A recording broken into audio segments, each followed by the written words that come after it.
Your daughter was rushed to the hospital in an emergency. Both mother and child are in a critical condition. I received this unexpected call from the OB/GYN, where my pregnant daughter was receiving her checkups.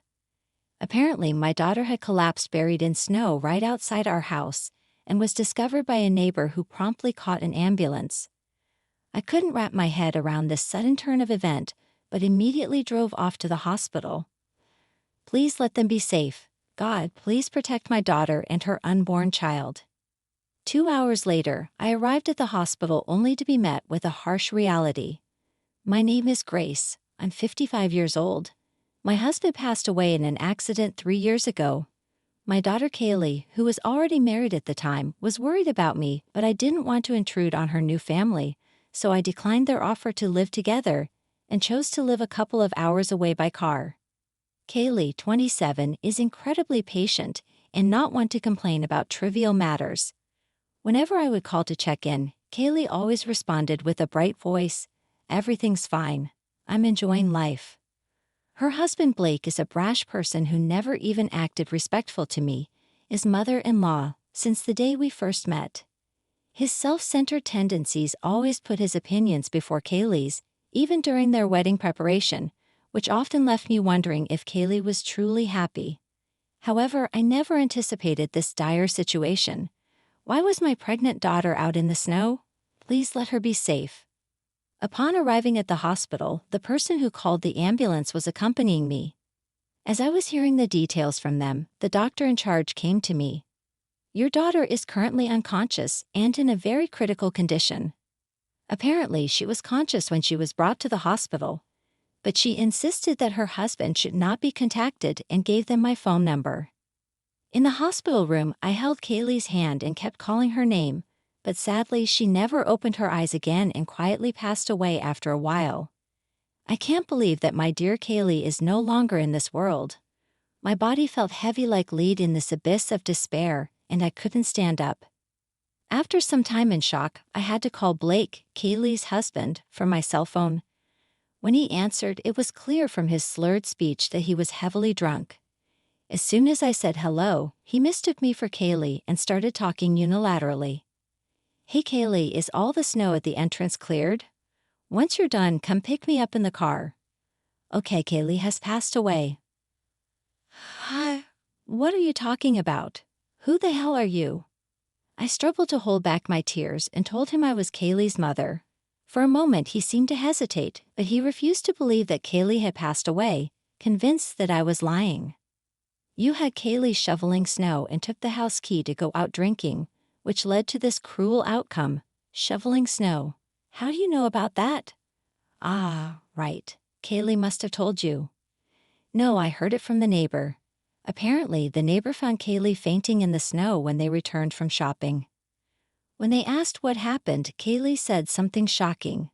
She had been locked out of the house by Blake before he went out drinking, so she couldn't receive her cell phone inside the house and lost consciousness in the freezing cold.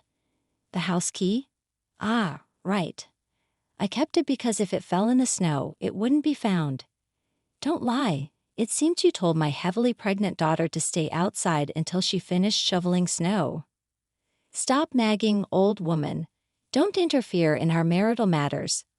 Also, stop making bad jokes about death. Kaylee couldn't just simply be gone." No matter how many times I explained to Blake that my daughter is no longer with us, he would not understand. "Call a taxi and come home immediately. I'm heading to your house too. Let's talk face to face." "No way, you and Kaylee are planning to blame everything on me, aren't you?" "Oh, I feel sick. I'm too dizzy from the alcohol. I'll stay at a hotel nearby tonight." With that, he hung up the phone unilaterally. My heartfelt words didn't reach his ears at all. I didn't think he could be this unreasonable, but I don't feel like calling him back either. Pondering on what to do next, I, who had lost the strength to drive 2 hours back to my own house, decided to spend the night at Kaylee's.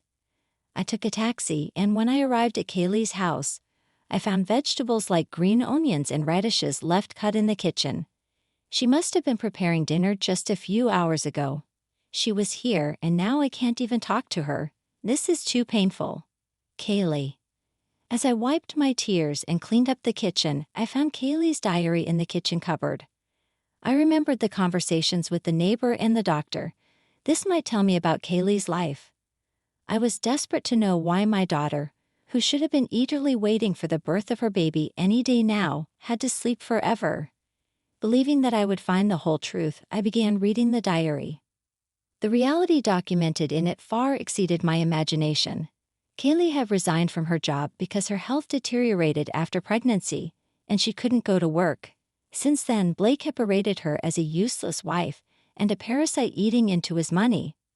She was forced to cook meals and make lunchboxes every day despite suffering from morning sickness. Not only that, Blake would call her while at work to demand chores, hardly giving her any time to rest. If only I'd realized sooner what she was enduring, maybe Kaylee would still be here, healthy and happy.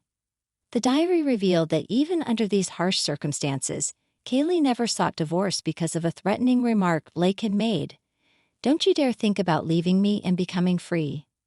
If we were to get divorced, I, the breadwinner, would take custody of the baby. You wouldn't get to see the child at all, so remember that."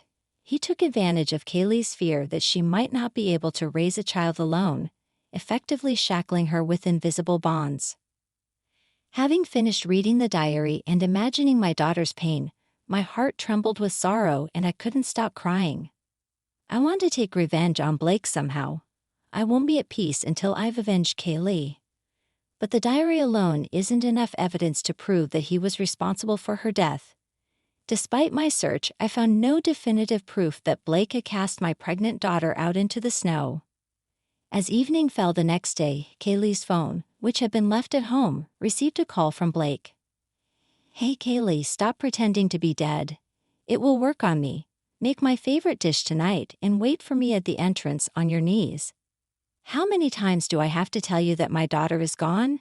If that's true, then show me the proof. Fine, I replied quickly, hung up, and immediately sent him a photo of Kaylee's death certificate. I figured that even someone like Blake would grieve upon learning that Kaylee had left this world because of him. As expected, he quickly called back. "Do you understand now?" "So it's true then. Well, there's nothing to be done about the dead.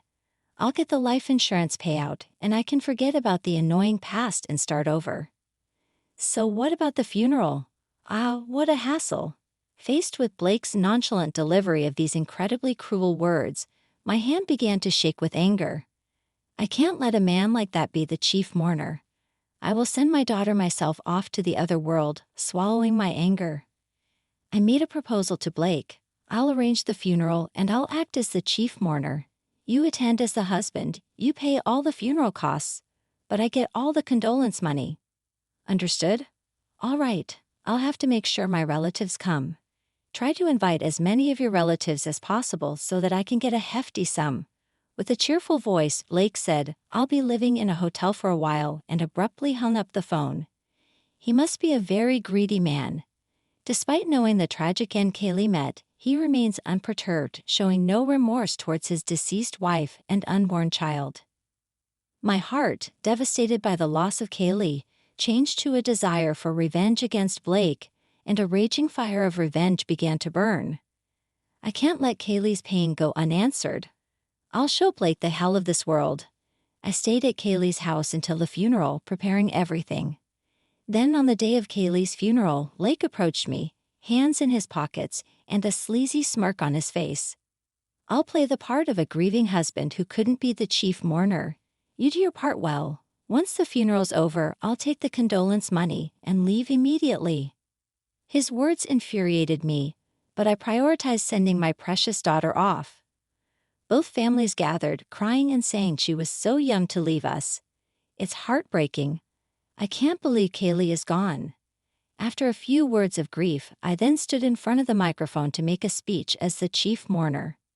"Thank you all for gathering here today to remember my daughter, Kaylee. The truth is, I started to explain to the entire family how our late-term pregnant daughter had left us." The solemn air shifted to murmurs of shock, and at this, Blake abruptly stood. "Don't be fooled by this old woman's lies." Kaylee insisted on shoveling the snow herself, ignoring my objections. "That's why this happened. I was at a loss for a word as he began to feign tears. I had predicted Blake would react this way, and so I opened my daughter's diary that I had brought with me. This is an entry from the day before Kaylee passed away. Blake told me to clean every nook and cranny of the house, but my belly was aching so I couldn't do it. Today he got angry and threw away all the dinner when I was about to eat. I'm worried if the baby didn't get enough nutrition. That's an exaggeration. I merely slipped and knocked the food off the table. She's making me out to be the villain. She's too delusional, he interrupted, but I ignored him and continued reading. If we divorce, I, who am unemployed, won't be able to raise the child by myself. Blake told me if you don't want to lose custody, you'll be my slave for life. Don't read things that aren't written there. You're causing everyone to misunderstand me. Despite his loud protests, his face was steadily paling. His expression seemed to indicate the truth. He started to come towards me as if he couldn't hold back anymore, but some of our relatives stopped him. You think you can get away with this? I'll call the police and put you in jail for defamation. Are you not the one who should be arrested by the police? Don't get ahead of yourself, watch your mouth. His true nature couldn't be hidden, no matter how much he tried. Blake's face, glaring sharply at me, was pure villainy to anyone who looked. The attendees sighed and murmured, "What a terrible man, the worst kind of man." Oh well, I may have overreacted a bit. Kaylee just wrote about our insignificant spousal quarrels in her diary in an exaggerated way. Please believe me. It seemed he still thought he could talk his way out of this, unaware of the gravity of his actions. I informed him that neglecting a pregnant woman and her unborn child and leaving them out in the cold would result in severe punishment. You have no proof. If you have it, show it. He looked down on me, snorting with a laugh, seemingly thinking I was just bluffing. We do have evidence. Before coming to the funeral home, I had checked the dashcam footage from our neighbor's car, which had captured everything. It's amazing that it's always recording, even when the engine is off. Well, I'm about to call the police. As I showed him the SD card from the dashcam, Blake clicked his tongue. Damn. I had already contacted not only the neighbors but also the doctor who had treated Kaylee, asking them to testify. I was wrong, it was my fault, so let's settle this amicably. I'll give you half of the life insurance and the condolence money, so please forgive me. Stop joking around. I lost my daughter who was more precious to me than my own life. You think you can solve this with money? I hope you experience the despair Kaylee felt in the cold and harsh outdoors. As I immediately called the police and explained the whole situation, they agreed to rush to the funeral home. Meanwhile, the relatives who attended the funeral kept an eye on Blake to prevent him from escaping. You'll be picked up soon. You should atone to Kaylee before then. Kaylee, I'm sorry. Please save me from the other world. After calling out to Kaylee with an insincere voice, Blake then turned to me and began to grovel pathetically. Mother-in-law, I'll apologize as many times as it takes, so please call the police back and tell them it was a mistake. Please. I shook my head strongly, looking at my daughter lying in the coffin. Kaylee was looking forward to meeting her baby. I'll avenge your grievances. As I coldly looked down on Blake, who was approaching, he sensed something, and his face turned ashen, starting to tremble. No, help me. Blake began to panic, shedding tears and trying to escape, but Blake was held in a tight grasp by his father and relatives, rendering him immobile. He was soon taken away by the arriving police, disappearing in the back of a patrol car. His parents and relatives later bowed deeply to me and my daughter, offering apologies repeatedly. When I glanced at my daughter's face, which now rested in the coffin, it seemed to bear a slight smile. Finally, the weight on her chest has been lifted. Kaylee, now you can embark on your journey to the other world without any worries. The dashcam footage and testimony served as the smoking gun, and Blake was put behind bars. He would spend some time in the cold, high-walled prison surrounded by intimidating individuals, becoming a criminal. He was also fired from his job since his parents and relatives have declared their intention to cut ties with him. His future life will undoubtedly be harsh. By the way, I didn't tell Blake as he never asked, but Kaylee's baby was born safe and sound, and I have decided to raise it. Kaylee had named me as the beneficiary of her life insurance. Though when the child grows up, I plan to pass everything on. I'm thankful that at least the grandchild is safe. From now on, I will pour double the love into this child, mine and that of my lost daughter.